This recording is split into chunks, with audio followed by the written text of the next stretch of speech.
are here right now in Misilo Nueva Vida subdivision located along Aguinaldo Highway here in Dasmariñas, Cavite, and this subdivision is a development of Santa Lucia land. So right now I am showing you a very new subdivision, and actually dalawa pa lang po yung bahay na nakatayo dito kasi po kaka-turn over pa lamang nitong property na ito.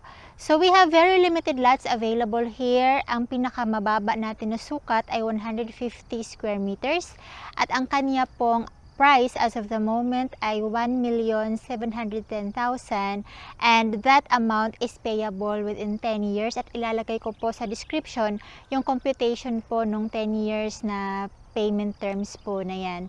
So, only 10,000 pesos lamang and you can already avail this property. This property po ay napakalapit lamang sa SM Dasmariñas, Robinsons Dasmariñas.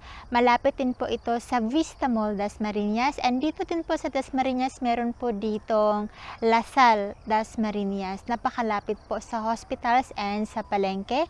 And since Aguinaldo Highway lamang po ito, ay napaka-accessible po papuntang Metro Manila. 1 hour lamang po, nasa Metro Manila lamang kayo, sumakay lamang po kayo ng bus na papuntang Tagaytay. And of course, since ang kalsada po ng Aguinaldo Highway ay going to Tagaytay, 30 minutes lamang away and you are already in Tagaytay City.